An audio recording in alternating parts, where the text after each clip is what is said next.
Comienzo por el contexto en el que estamos. Es decir, como una persona, porque yo no me diferencio en nada de la mayoría de españoles.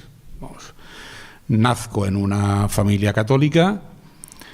Bueno, mis amigos musulmanes dirían, no, naces musulmán y luego tus padres se hacen católico. Bien, ¿vale? Pero yo nazco en una familia católica. Voy a un colegio de sacerdotes, a los agustinos en la ciudad de Valencia, desde los 6 hasta los 18 años, hasta los que salgo para la universidad. Y ese es mi humus, algo a lo que no se puede renunciar aunque quieras. Y esto lo mencionaré luego más adelante. Cuando uno empieza ya a sentir algo más, a decir, aquí me está algo royendo por dentro, aquí hay algo que no solo es esto. Yo recuerdo mis conversaciones con mis profesores y he dicho que no iba a hablar de mí y aquí lo voy a acabar. A los 16 años yo quería ser sacerdote, vamos, católico, lo tenía clarísimo.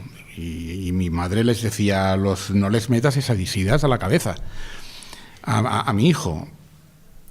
Pero bueno, cuando esa preadolescencia o adolescencia luego va cuajando y vas abriéndote y vas viendo mundo, vas viendo otras formas de entender la espiritualidad, vas conociendo también la historia de lo que ha sido no solo tu país, sino tu cultura, la cosmovisión en la que te has envuelto, te has visto envuelto y te has desenvuelto, ya todo va cambiando y vas dando ciertos pasos. En el año 95, y va a ser la última anécdota personal, y lo digo de verdad, Juan Manuel Soler, que es un escritor de relatos y tiene también algún otro guión de cortometraje, y yo publicamos un artículo en el diario Levante el Mercantil Valenciano titulado Generación Basura. Claro, veníamos de la generación, la nuestra era la generación X en los 90, la que parecía que había vuelto sin haber ido. Estábamos pasados ya de vuelta de todo, pero desde la dejadez del no future, llevábamos más allá de los punk, sin haber conocido lo punk, y publicamos ese Generación Basura, donde estábamos, claro, no porque fuéramos basura, sino porque se nos podía considerar basura. Si ahora hubiéramos de escribir este artículo, creo que el título que le pondríamos no es Generación Basura, sino Generación Reggaetón. Porque estamos en un mundo donde parece ser que solamente existe el ocio. O al menos la vida se desenvuelve entre esos dos polos del trabajo y el ocio. Ciertamente hay quien comenta que toda nuestra vida, por desgracia, Alain Bouchard, por ejemplo, el filósofo francés, no es que dividamos ocio y trabajo nuestra vida diaria, es que todo es trabajo y dentro del magma del trabajo introducimos pequeñas rendijas de ocio. O quizá podríamos tenderlo a la inversión, que todo lo consideráramos ocio y que hubiera algún elemento laboral. O podríamos hacerlo coincidir y que todo ocio fuera nuestro trabajo, que el trabajo todo fuera nuestro ocio. ¿A qué viene en una conferencia sobre espiritualidad esta reflexión brevísima sobre ocio y trabajo? Bueno, a que si yo ahora formulo la pregunta de en qué ámbito de los dos colocamos la vía espiritual de cada uno de nosotros que nos vemos movidos a ese sendero, ¿dónde ubicamos nuestro camino espiritual? ¿Dentro del trabajo o dentro del ocio? No, los musulmanes al menos cortan las dos esferas, las 5 oraciones, y los monjes católicos también, desde luego, las 7 oraciones que puede haber a lo largo del día. Se corta ambos, es decir, estás leyendo paras y rezas y estás trabajando paras y rezas. Pero quien no está muy comprometido en ningún sendero, el tiempo de la espiritualidad no lo va a insertar en todo su vivir, sino que lo va a dejar solamente en aquel tiempo de ocio. Y aquí viene lo del reggaetón. Si la religión si el camino espiritual que deseamos asumir como propio forma parte del tiempo del ocio, se va a encontrar con una gran competencia. Y en la sociedad en la que nos desenvolvemos, por desgracia, se va a encontrar con que queda completamente arrumbado y fuera de lo que habría de ser la vía de cada una de las personas. Es decir, si tu tiempo de ocio es ocio, nadie concibe que ese tiempo de ocio puedas negarlo porque estás haciendo algo mucho más trascendente. Parece que el trabajo sea la obligación, por tanto, y el ocio se vea como libertad. Y al final resumiré todo esto, al final de esa primera parte, porque quería dejar ver eso en principio. Digo que, y vuelvo a recalcar, porque creo también que es necesario, no estoy teorizando, sino que estoy tratando de dar un marco teórico a una experiencia personal. Yo tengo un tiempo de trabajo, tengo un tiempo de ocio, mi vida espiritual, ¿dónde está ahí?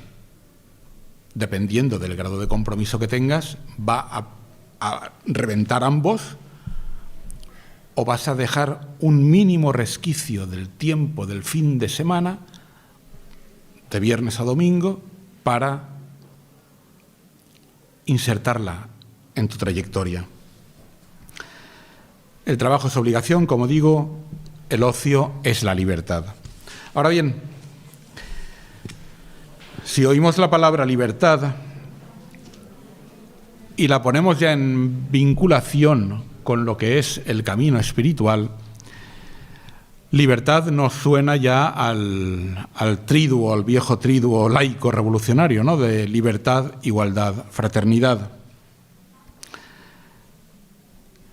Y en el camino propio uno se plantea estas tres palabras tan hermosas, libertad, igualdad, fraternidad. ¿Dónde quedan ahora mismo en el siglo XXI? ¿Hay igualdad en la sociedad española donde vivimos o donde vivimos desde hace 52 años, en mi caso? No.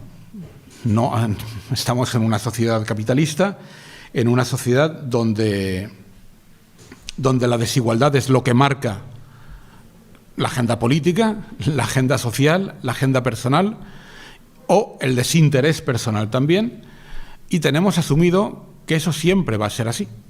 No parece que vaya a haber un cambio en el que tendamos hacia una mayor igualdad entre todos los seres humanos. Fraternidad. ¿Hay fraternidad? ¿Hay hermanamiento? Recordaréis al principio de la pandemia que decían, después de esto vamos a salir más unidos, más fuertes, más juntos, vamos a obtener más amor.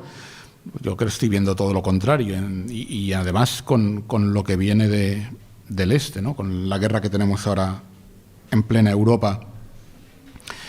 Hay una ausencia de concienciación de ser hermanos de algo, y sobre todo hay una renuncia a asumir frente a esos derechos de libertad que tanto queremos reivindicar, asumir que hay unos deberes y unas responsabilidades.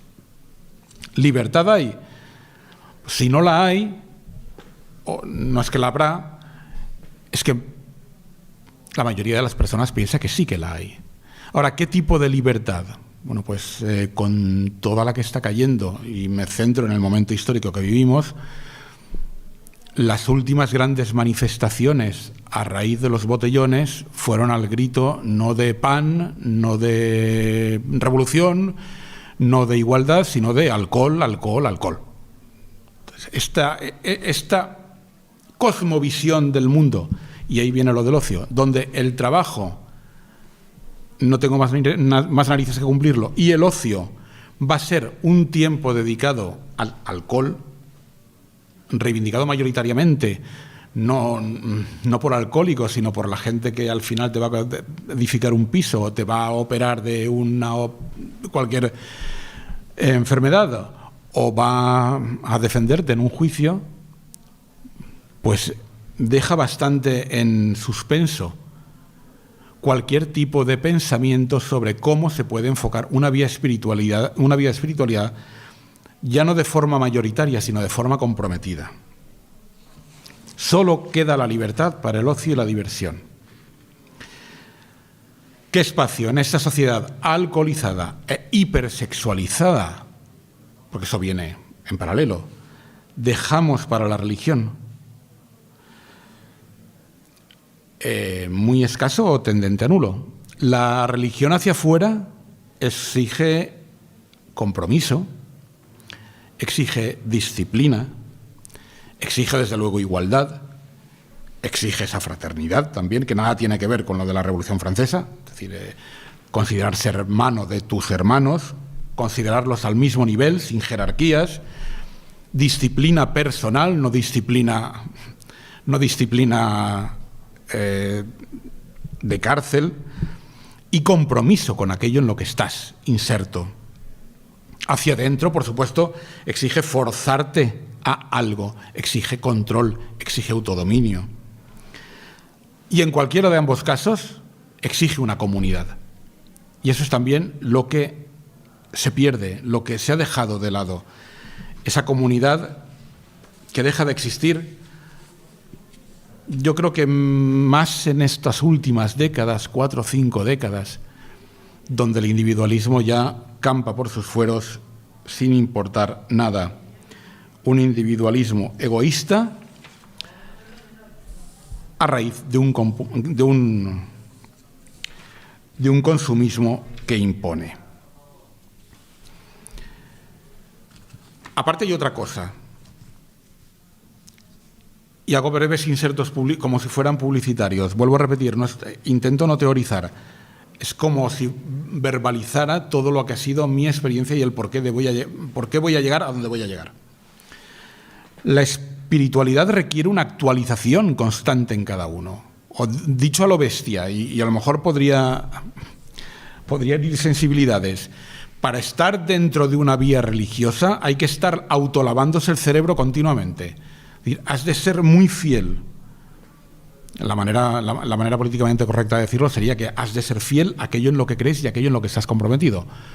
La manera provocativa sería decir que te tienes que estar lavando el cerebro, es decir, tienes que estar pivotando siempre en torno a aquello, porque el mundo te arrastra muy pronto fuera. Los estímulos que vienen de cualquier lugar de la calle, de cualquier lugar de los medios de comunicación, te arrastran fuera. No hay vía espiritual. Hay trabajo y ocio, y el ocio es diversión. No tienes que irte por ahí. Aparte, no estás dentro del paradigma científico, no estás dentro de la racionalidad. ¿Qué haces entonces tú ahí? Y uno tiene que volver de nuevo al centro, que es el suyo. Porque si no tenemos este compromiso, lo que va a haber es una desafección, y una desafección creciente. Y en el momento en que la mayor parte de las personas asume que la trascendencia, el ir más allá de lo que somos, el tener esa voz que te haga pensar que no solo hay esto material aquí, sino que esto material nos remite a algo que algunos llaman Dios, otros llamarán lo que quieran, y algunos no sabrán ni denominarlo. Pues bueno, si hay Dios sin espiritualidad, hay espiritualidad sin Dios, y para muchos no hay ni espiritualidad ni Dios. En los años 80 la felicidad era el exceso, y había cierta dosis de alegría. Luego vino la época del SIDA y cercenó. En los años 90 parecíamos de vuelta de todo, como he dicho, en la generación X. Ya volvíamos sin haber ido, pero yo creo que verdaderamente volvíamos. Y en los años 20 del siglo XXI, tal y como dice el filósofo Zygmunt Bauman, o declaró en declaraciones en una entrevista que le hicieron en un medio de comunicación que no recuerdo, toda idea de felicidad actualmente acaba en una tienda. Consumismo, alcoholización, hipersexualización y el materialismo mercantil. Me acuerdo de esa novela de Horace McCoy, Danzad malditos. Pues bueno, podría ser Comprad malditos, y estaríamos muy cerca de lo que vivimos ahora. Incluso la sociedad consumista parece haber hecho suya la gran enseñanza de Aleister Crowley, ¿no? De haz lo que quieras, será toda la ley. Pero claro, es que hacer lo que aquellos hacían era de una disciplina también de gran intensidad. No es que se dedicaran a la vida, a la dolce vita, eran vidas duras, y cuando estaban en determinados momentos de su camino, respiraciones, meditaciones durante horas y todo tipo de ritos. No era el emblema de la dolce vita en aquellos años. Queremos hacer lo que queramos, pero sin ningún deber, sin ninguna responsabilidad, sin ningún compromiso. Bien. En este contexto es en el que se ha desarrollado, en este contexto mental o circunstancial, digamos, es en el que se ha desarrollado mi camino espiritual, que ha trascendido por dos senderos. Uno es el cristianismo y otro es el paganismo. ¿Por qué ambos? Paganismo, neopaganismo, como vais a escuchar. Comienzo por el cristianismo y luego que sirva de tesis, antítesis y síntesis en plan hegeliano. Nacemos en una sociedad cristiana, en España al menos, claro, aunque cada vez menos cristiana. Si hemos pasado a través de determinadas esferas, hemos ido de una sociedad creyente, aunque igual esto es matizable, porque a lo mejor yo a veces tengo la tentación de pensar que nunca ha creído nadie, una sociedad creyente, una sociedad practicante, un cristianismo social, un cristianismo cultural, un cristianismo ambiental y al final un postcristianismo. Yo creo que estamos aquí. Que asumir el cristianismo como núcleo fundamental de tu vida te coloca al primero de los niveles, que es el de sociedad creyente. Una sociedad creyente que va a sentirse muy mal con todo el mundo que la rodea o va a tener que establecer continuamente pactos, transacciones, transiciones también, dudas, decaimientos, y al final cada decisión va a ser amoldarse más al mundo para que no te tachen de extremista, para que no te tachen de radical, para que no te tachen de lo que no quieres que te tachen, a fin de que te estigmaticen y te quedas fuera, y te quedes fuera de ese marco social. Añadamos a esto ese mundo consumismo que existe. Claro, esto, y aquí se ve un punto personal, el hecho de que estar en una sociedad creyente te va colocando fuera del mundo.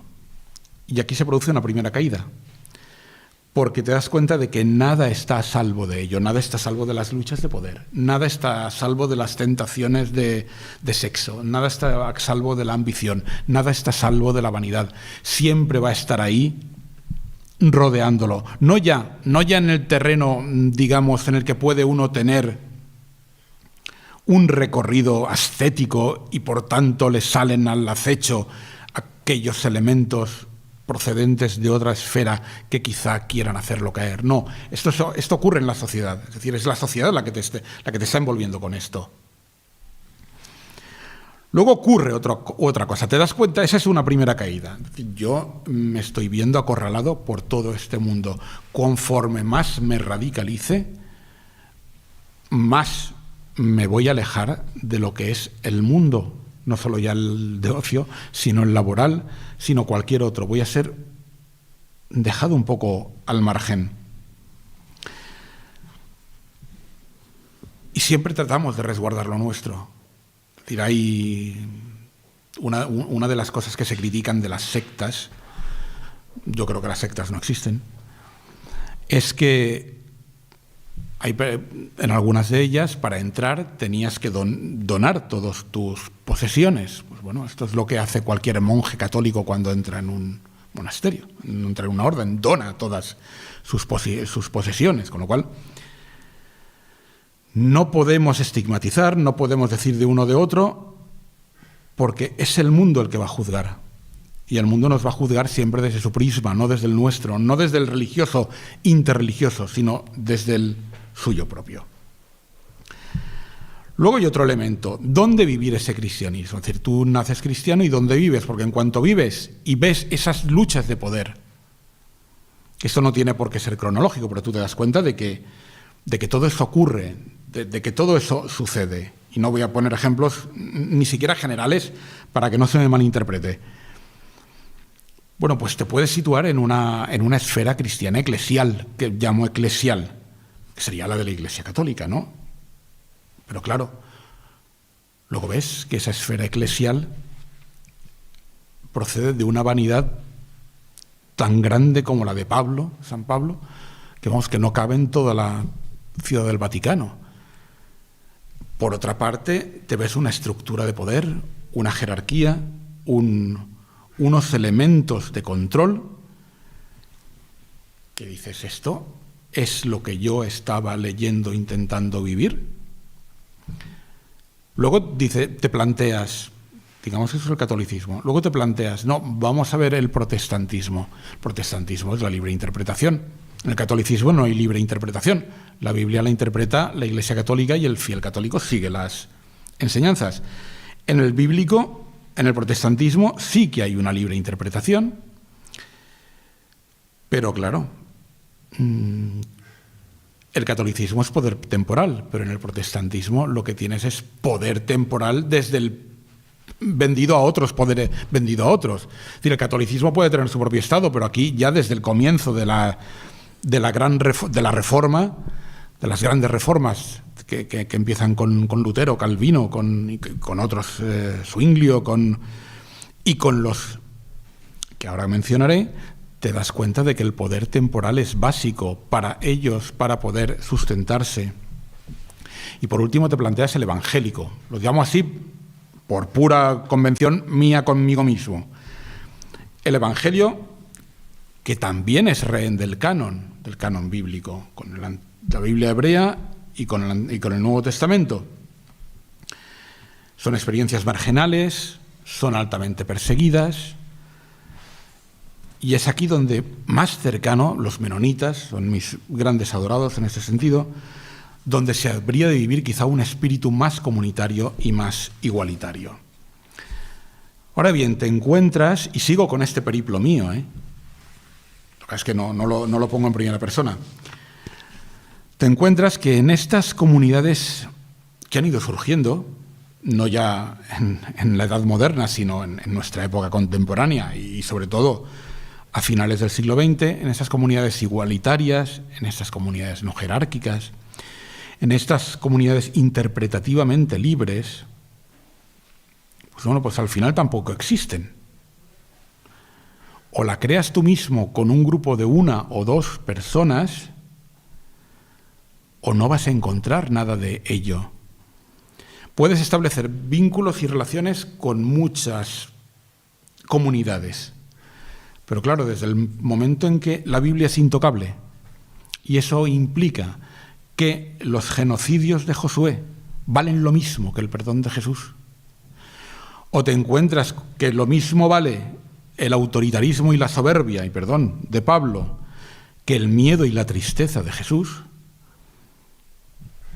algo está fallando ahí y todo el mundo se agarra a su tradición porque en el fondo tiene miedo a esa libertad que no sería la libertad del ocio, sino la libertad propia.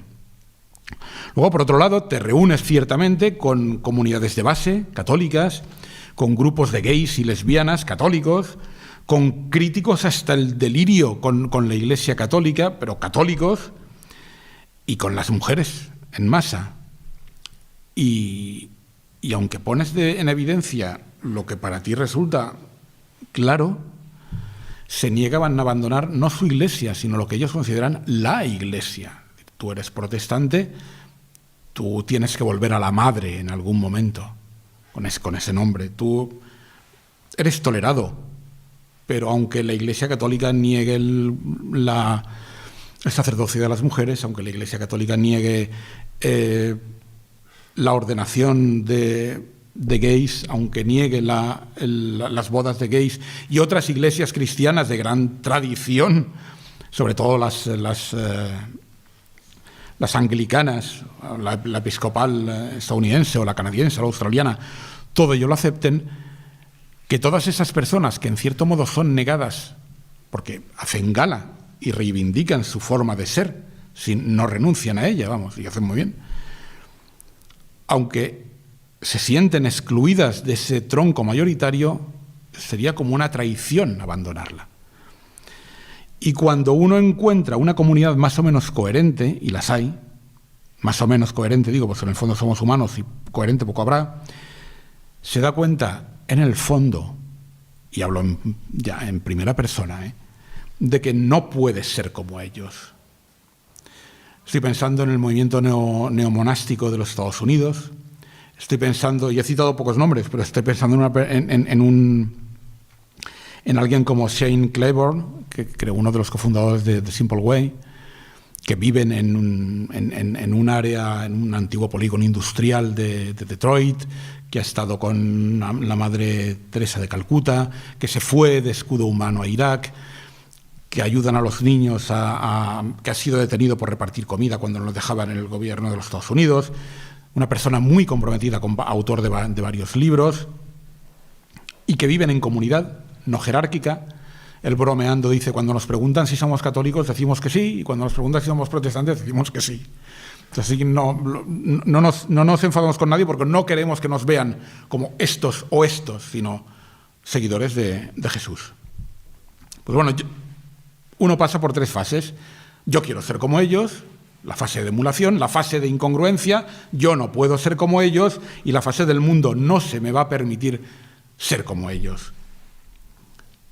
Hay intentos y ellos son muy, sobre todo son muy, no voy a decir la palabra liberal, son muy respetuosos hacia todos. Se plantean las grandes cuestiones que he mencionado, sacerdocio de la mujer, o quizá ellos no necesitan ni sacerdocio, la igualdad de gays y lesbianas, se lo plantean.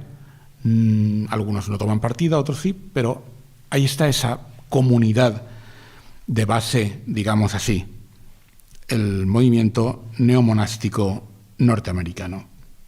Pero hay un cuarto elemento en esta vía espiritual de que te encuentras las contradicciones de la Biblia, te encuentras con grupos de personas que siguen que dices, bueno, aquí se podría crear algo nuevo, pero no puedo crear algo nuevo porque no voy a traicionar a lo que es la Iglesia de verdad. O el tercer elemento, cuando encuentras una comunidad coherente, resulta que tú no puedes estar ahí.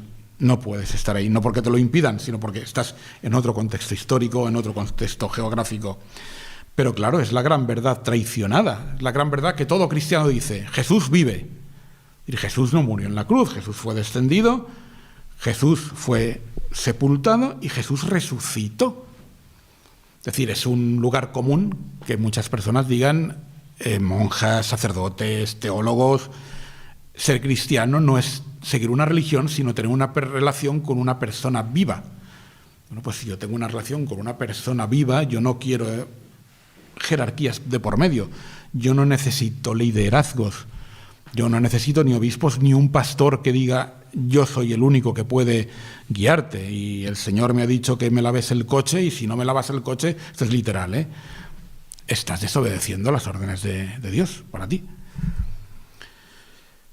Con lo cual uno llega a la conclusión de que la mayor parte de iglesias, no del mensaje cristiano, o sea, no jamás, yo voy a criticar a Yeshua, por Dios, hasta ahí podría llegar, pero sí que la concreción de muchas comunidades son un gran simulacro, sobre todo cuando entran ahí los elementos del mundo, que es el poder, que es la vanidad, que es la jerarquía, que es el orgullo, que es todo aquello que nos aleja de lo que tenía que ser el mensaje evangélico, que es muy breve, son los 4 evangelios, no hace falta más. Dejo ese pilar ya ahí, son 34 minutos, trataré de acabar en 15 y así lo dejamos.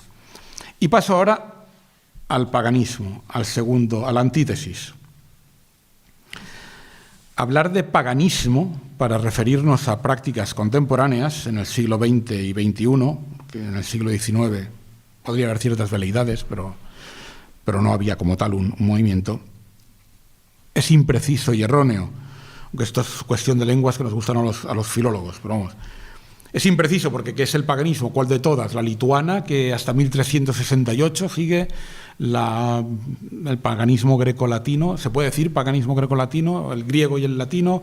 El celta, ¿qué celta? ¿El de los antiguos escoceses o el de los celtíberos, los tartesos, lusitanos, los galos, los del norte de Lombardía, el del pueblo ibero, de Almería hasta la zona de Perpiñán?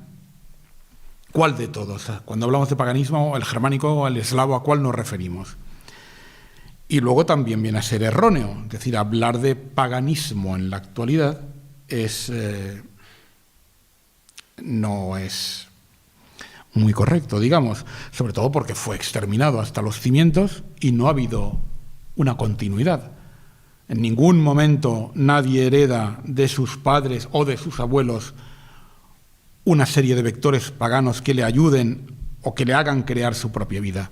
Esto desaparece y desaparece para siempre. Entonces, hablar de paganismo, pero como decía, esto es una sola cuestión de nombres. Hablar de cualquier tipo de recreación ahora con el nombre de paganismo sería incorrecto y por eso me referiré como neopaganismo. En paralelo a esa sección, a ese sector vital, cristiano, uno va reconociéndose como perteneciente también a un país y como perteneciente a una cultura que va más allá del país y que incluso trasciende el tiempo.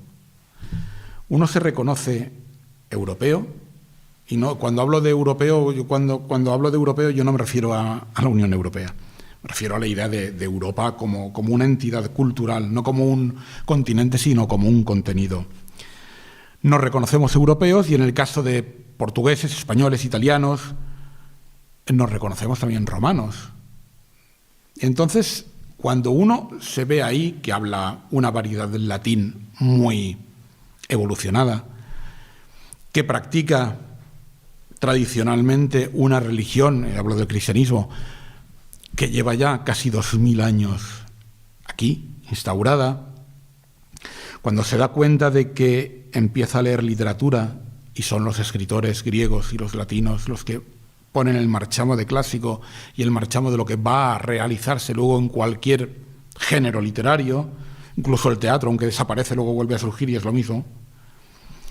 Cuando siguen los estudiantes de Derecho estudiando Derecho romano, cuando vemos que en la política el Senado y los senadores siguen existiendo, aunque no como entonces, cuando pensamos en una escultura ante la que nos maravillamos y son las esculturas clásicas, cuando pensamos en una arquitectura y vemos que en el siglo XVIII, incluso en el siglo XX en Valencia, se construyeron como templetes con columnas como aquellos de Grecia, cuando pensamos en cierta idiosincrasia al leer algunos poetas como Propercio, como Marcial, diciendo, Dios mío, si parece que vayan de fiesta ahora por las calles de Roma con la música y persiguiendo a su novia, cuando vemos las grandes obras de ingeniería, cuando vemos la arquitectura, te das cuenta de que tú eres eso, de que 2000 años después sigues siendo eso. Ahora bien, somos eso en todo, aunque ya sé que tendría que tener muchos matices de somos eso en todo, salvo en el aspecto religioso. Y yo no sé si a quien se pueda plantear esto le surge una suerte de esquizofrenia o no, pero a mí sí que me producía un cierto desajuste. Porque valoras todo aquello, pero resulta que para entender todo aquello te falta el sustrato principal, que es saber, no ya la mitología, porque la mitología parece como si fueran cuentos de ellos que no se creían, y tú lees a Propercio y como no seas, a pesar de que habla de su novia y de sus embates amorosos, como no sepas mitología, estás perdido porque todos son comparaciones. No solo mitología, sino también esa religión, esa creencia, que tal y como decía Cicerón sobre la naturaleza de los dioses, sobre los dioses hay algunos que dicen que existen y otros que no. También tenemos el uno plotiniano, más allá de todo lo que sería el Dios concreto. Puede haber pervivido esto en cierto modo en el cristianismo, pero no en el cristianismo, que sería el judaísmo. Pero como digo, a mí me deja una cierta incomodidad, sobre todo por ese punto, porque valoras todo aquello, pero te das cuenta de que fue destruido desde fuera, las hordas germánicas, que ya eran cristianas, y también desde dentro. O sea, desde dentro se llevó a cabo un acoso y derribo a todo aquello que podía sonar a una religión que no tenía que tener ningún tipo de piedad frente al cristianismo cada vez con más fuerza. Templos, esculturas, espacios sagrados, árboles, libros sibilinos, liturgias. No queda absolutamente nada. Y no porque se haya perdido, sino porque fue destruido. Al margen de esto, fuimos instigados a tomar como propia, hablo de los europeos, la tradición de un pueblo ajeno. De repente era un pueblo que, sin pedir, aunque vivía ya en el Imperio Romano desde hacía siglos, y había perdido incluso la lengua propia, pero bueno, era un pueblo ajeno. Era un pueblo aparte, era el judaísmo, y nosotros cogemos y decimos, bueno, tu libro sagrado ahora pasa a ser el nuestro. Le ponemos aquí un pequeño apéndice, unas cartas, unas memorias de recuerdos de Yeshua, de diversas comunidades, la Joanea, y lo convertimos en algo distinto que sigue siendo algo mismo. Hay una destrucción del paganismo, hay una instauración del cristianismo, hay unos intentos ya desde el siglo II con Marción de decir el Dios del Antiguo Testamento no es el Dios del Nuevo Testamento, nos sobra todo el Antiguo Testamento, y es una iglesia, la suya, que en la actual península de la actual Anatolia, pues hasta el siglo III o IV, tiene algunos seguidores, y extirpaba a la religión cristiana de lo que era para él un lastre. Si el budismo se ha podido construir sin necesidad de recurrir a los Vedas como texto canónico, si la fe bahá'í no necesita el Corán para ello, si en Estados Unidos la Community of Christ, la Comunidad de Cristo, considera el libro de Mormón, son mormones, pero son la tendencia más liberal de los mormones, considera el libro de Mormón como un elemento cultural, pero no prescriptivo, la tendencia de Marción y de algunos, quiero pensar, paganizantes, aunque eran cristianos, también iba por ahí. Es decir, ha habido aquí la aparición de una luz, pero no necesitamos lo que había antes. Pero no, lo que se hace es todo lo contrario, es asumir el texto de un pueblo que no era el de Roma, y a partir de ahí yo veo muy claro que el objetivo último, final, por esa contradicción que conlleva asumir como propio algo que no lo es, hay que matar al padre. Y aunque ciertamente hay elementos judeófobos ya en la Roma clásica, la judeofobia en Occidente comienza con el cristianismo, sin duda. Así que he dado la síntesis, he dado la tesis, que sería el cristianismo, la antítesis. Nacemos o nazco, pero no lo quería hacer en primera persona, en una sociedad cristiana. Te das cuenta de que tu cultura va más allá de esa sociedad cristiana, o al menos entra en diálogo con ella, o entra en plena contradicción que no sabes cómo puede salir. Y recapitulando, y ya concluyo, te das cuenta o asumes que hoy, 22 de marzo de 2022, no hay Europa, secuestrada por la Unión Europea, atomizada en estados, y encima con guerras entre pueblos más hermanos siendo ya hermanos de por sí, por ser europeos, encima son eslavos. No hay pueblo, no hay Europa, no hay pueblo, en tanto una comunidad, no voy a decir una comunidad de destino, pero sí como una comunidad unida, que buscar un mañana junto, porque como lo que tenemos es ocio, individualismo y consumo, no puede haber un pueblo. No hay espíritu. El tiempo que dedicamos lo dedicamos al ocio. La sociedad solo desea consumir.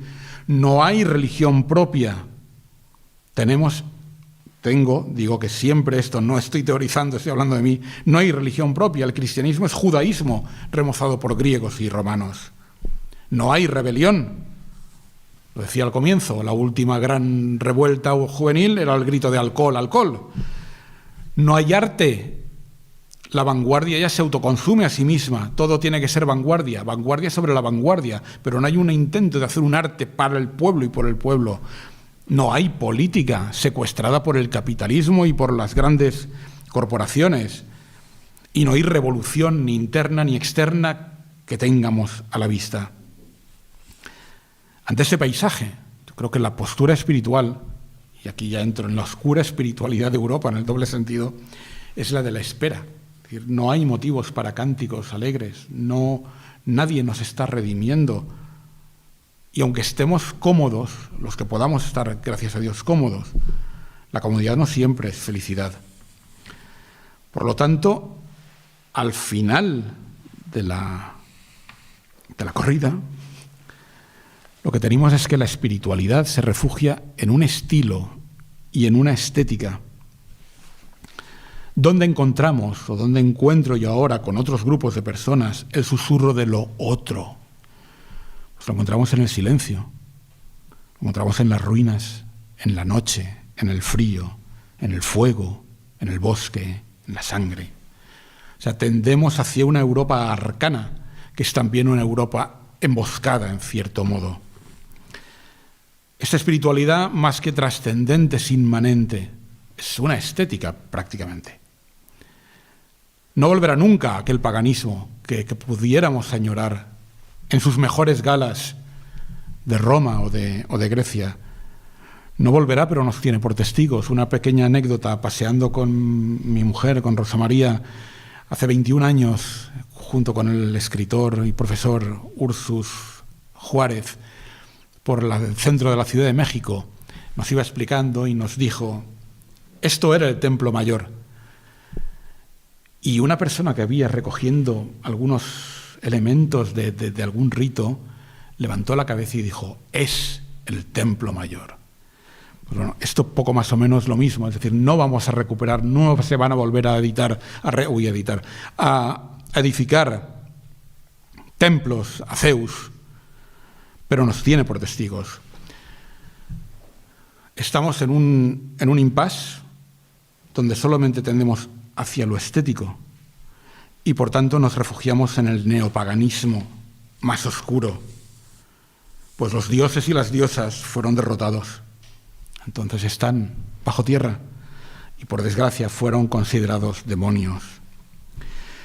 Yo no sé si ustedes, muchos de los que nos escuchan al otro lado de la televisión, por internet, sí que habrán visto una película que creo que se titula Drácula Untold o una cosa así, que es el comienzo del Drácula antes de Drácula. Cuando Drácula empieza a ser Drácula, se ve acosado por los turcos en Rumanía y va a buscar la ayuda de alguien. La comunidad suya es una comunidad cristiana, los turcos son musulmanes, pero él quiere algo que pueda oponer a ese dominio turco y se va a un hombre que guarda los secretos de la sangre, que vive en una cueva aislado. No vi metáfora más hermosa de lo que es la búsqueda de cierto paganismo. Como dijo el escritor alemán Otto Hahn, y quizá es lo que ha sido mi periplo, mis más recientes antepasados fueron herejes, los más antiguos paganos. No quiero acabar, y aquí ya he concluido, sin citar a una serie dar una pequeña, no bibliografía, sino para que no se quede esto en el vacío, de cuáles son esas tendencias, si alguien quiere ver, si alguien quiere mirar, pues bueno, tanto el Círculo de Ur, que edita una revista, Estudia Satánica, que ha editado cómics, que ha editado también otras publicaciones. El festival que se viene celebrando desde el año 2015, Raíz Ibérica, de la mano de Carles Jiménez, de Daniel Pablo, que son ambos componentes del grupo de Dark Folk Árnica, también Daniel Salmador, de Iñaki, que son del grupo de aquí, de la Sierra de Madrid, Céltica Hispana, Luis Navas, de The Wyrm, muchos otros que se me van a olvidar, directores de cine como José Moral o José Luis Martínez, desde ya hace décadas, con una película de culto como Estigmas o Psicofonías, y desde luego como gran dinamizador Avencio Delgado, tanto desde su productora discográfica de música oscura, como también productor teatral y fílmico en GH Records. Y en el plano teórico Antonio Ruiz Vega, desde luego, con sus libros sobre los dioses y los héroes de la España antigua. Así que este ha sido un poco, y ya me he alargado más de lo que tenía, lo que ha sido un sendero de contradicciones, de respeto siempre. Quizá a mí no me suena duro lo que he dicho, pero puedo asegurar que si ha sonado algo duro, no tengo en el menor intento de que eso sea así, porque gracias a Dios mantengo amistad con todo tipo de personas, de todo tipo de creencias y de todo tipo de sensibilidades, pero no iba a ser esto, Armando, una conferencia histórica, ha sido un repaso más o menos personal y no podía traicionar lo que he sentido, y ya no con 30 años, sino con pasado el medio siglo. Muchísimas gracias a todos por vuestra asistencia.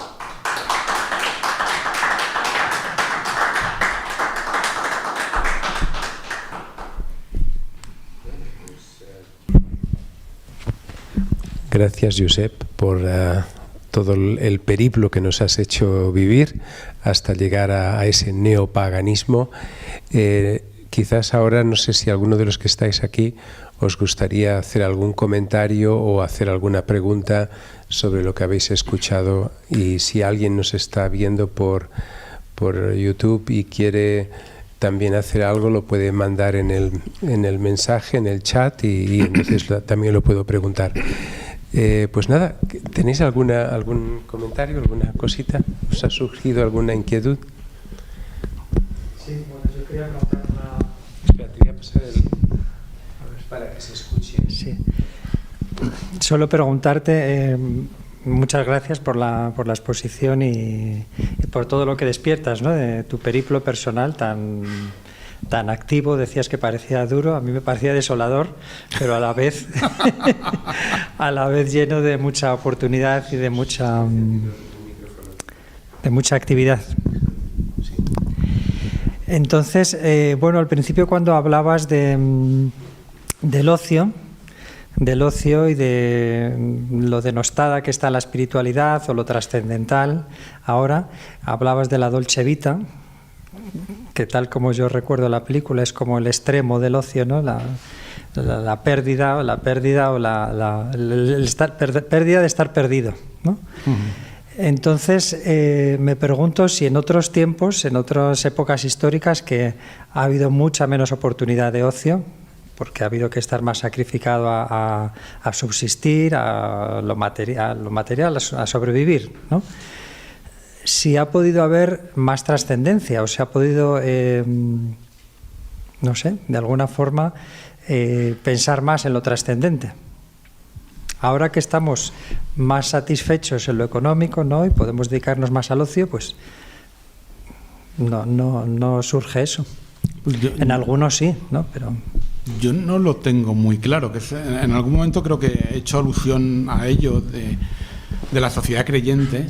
Yo no creo que la sociedad fuera más creyente conforme reculáramos hacia el pasado. Quizá en algún instante sí que tenían la necesidad de ser, o eran lugares de interacción y del roce surge el cariño. A lo mejor si uno va a la iglesia, y hablo en términos católicos, que son los que nos convocan, si uno va a la iglesia todos los domingos e incluso reza el rosario, pues bueno, se establece estás poniéndote a tiro de que algo te toque más cerca. De mi experiencia con las personas mayores que he tenido, yo no detecto que ellos fueran más creyentes de lo que pudieran ser más jóvenes con esta oferta de ocio. A lo mejor también, quizá ahora lo que tiene la espiritualidad es un poco de contracultural. Es decir, tú te sitúas en el ámbito de cualquier religión, cualquiera, y tú estás contracorriente. Si una opción radical la encubres dentro de lo estético, pues bueno, a lo mejor sí que eres comprensible, pero claro, como lo lleves a otro terreno, ya no vas a ser tan... vas a ser un poco rarito para la gente. Luego hay otro aspecto. Yo creo que tampoco tenían... claro, cuando mi bisabuelo, a quien tuve por fortuna de conocer y disfrutar 20 años, murió a los 99, cuando yo tenía 21, 22, y fue analfabeto toda su vida. Cuando mi bisabuelo veía todos los regalos que hacían a sus bisnietos, juguetes, cajas de colores, ropa, todo lo que unos padres podían darle a sus hijos, me decía, lo que hacíamos nosotros el Día de Reyes nuestro, era ir a la Torre del Molino, un antiguo molino, que ahora es una torre, se llama así en mi pueblo, nos cogíamos de la mano y empezábamos a dar vueltas en corro. Esa era la celebración de nuestro Día de Reyes. Claro, a lo mejor ahora nos parece mucho más hermoso que abrir cajas de regalos de grandes almacenes. Pero es que tampoco tenían con qué compararlo, era su fiesta. Y con respecto a tu pregunta, yo no sé si en aquel momento serían más creyentes que ahora.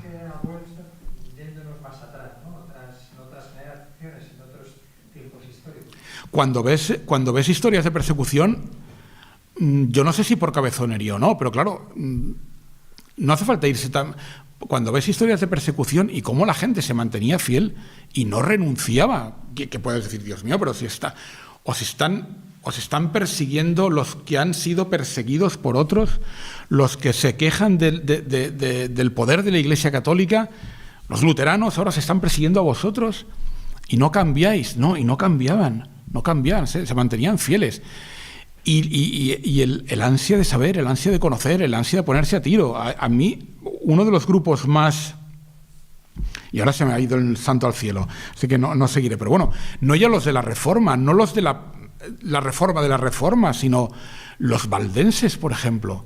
Los valdenses son... Ahora ya son medio metodistas y ya son reformados, pero en su momento, claro, los valdenses eran librepensadores que empezaron a traducir los textos al occitano, y luego tenemos es que no lo voy a decir y se me ha ido, si me sale lo diré, pero esa persecución también ocurre aquí en este mundo del siglo XX.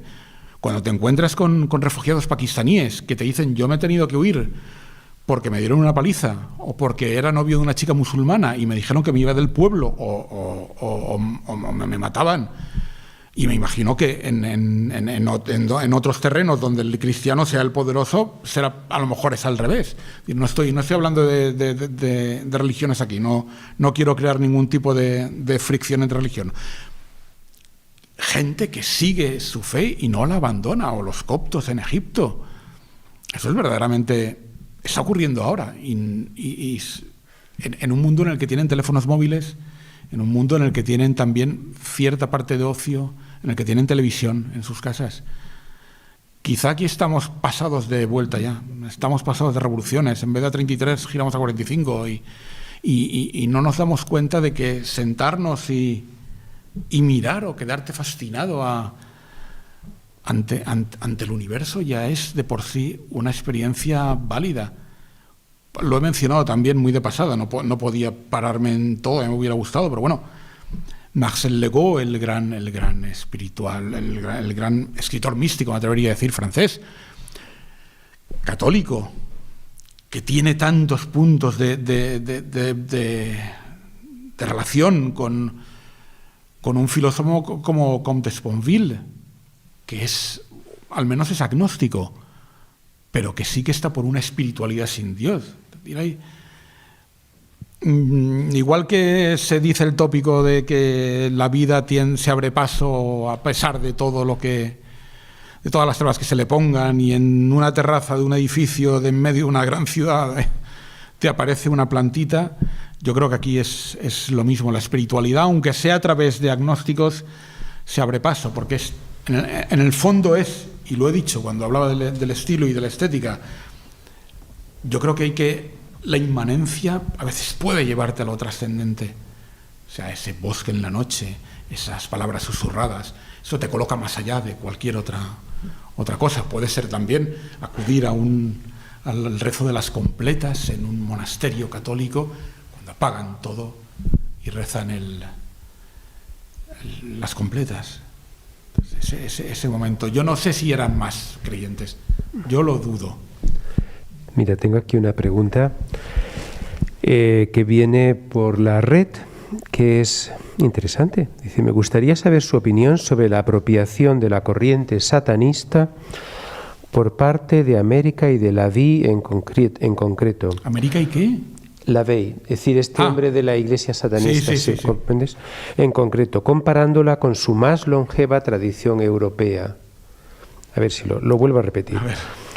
Me gustaría saber su opinión sobre la apropiación de la corriente satanista por parte de América y de Lavey en concreto, comparándola con su más longeva tradición europea. A ver, dos cosas. Lavey es producto de la contracultura estadounidense. Yo publico un artículo en la revista que he comentado, que sacamos en el Círculo de Ur, sobre si la iglesia de Satán de Anton Szandor Lavey no era sino una suerte de New Age oscurita, y lo digo con el diminutivo. Es el querer ser malo de la actualidad. Claro que no tiene nada que ver. Vamos a ver, en todos los paganismos está hay sus demonios. En el budismo tibetano hay sus demonios. Eso existe como parte de muchas tradiciones. Lo que uno hace lo que hace Anton Szandor Lavey es, dentro de un ateísmo, porque él es ateo y lo dice, es decir, no creen en una fuerza, los rituales que ellos hacen son una suerte de psicodramas. Todo ritual verdaderamente te lleva a algo. Y una obra de teatro también te lleva a algo si tú estás metido en ella. Pero lo que quieren hacer estos es, o dicho de otro modo, lo que es Anton Szandor Lavey es el cristianismo, pero al revés. Es la oposición del cristianismo, es coger el antagonista de Yeshua, al tentador, y exacerbarlo al polo de lo deseable, al menos por su grupo. Pero claro, no está creando entonces una religión desde una serie de afirmaciones positivas, sino que está creando una religión en base a una contraposición respecto a lo que ya venía dado. Ciertamente, como digo, en el budismo tibetano hay demonios, en el paganismo romano hay demonios, en todos hay su reino de los muertos y sus elementos del mal.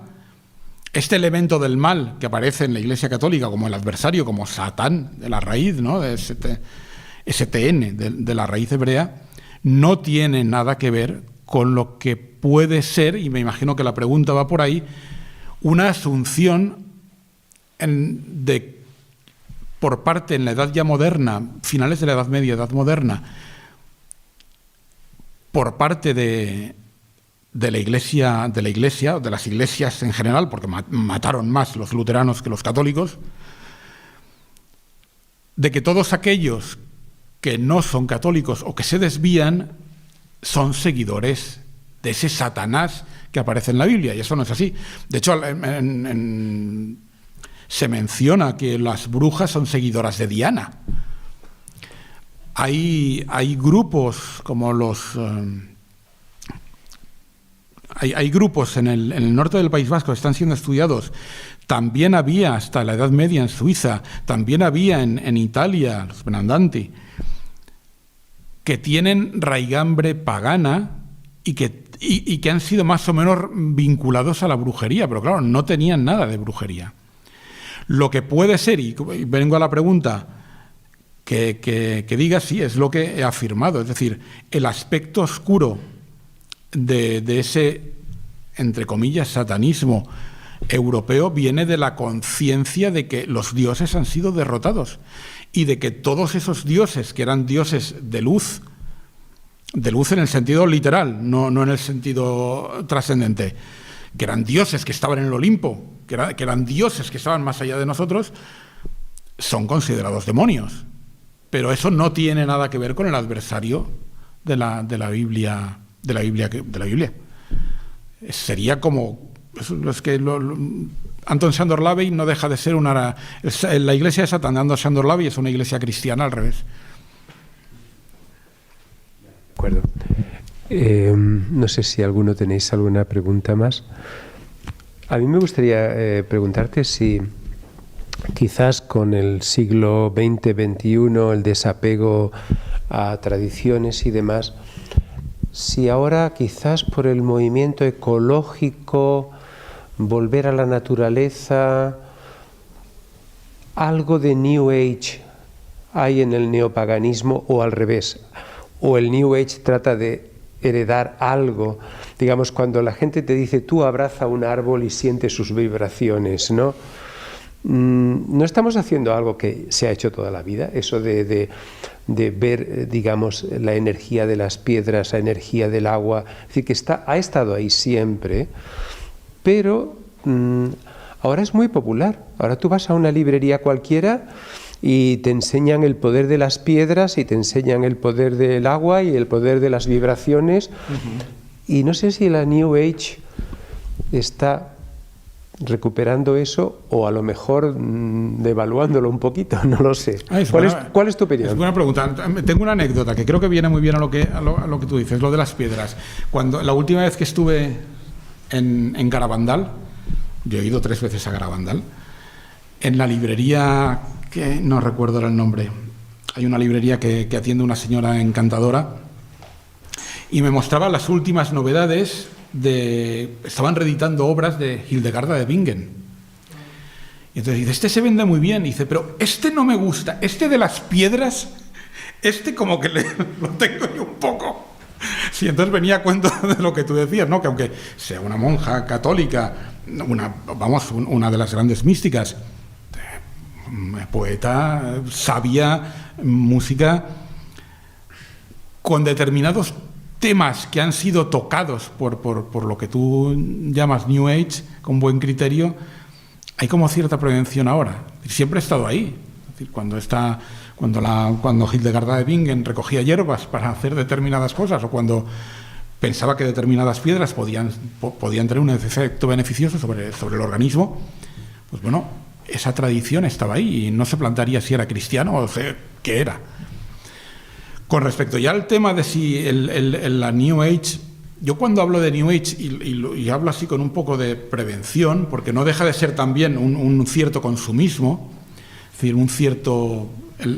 no sé si lo habrá utilizado alguien, pero Rosa María Rodríguez Magda, al menos para mí me acuñó el término, no para mí, sino que habló de ello como ciertos ecopijos.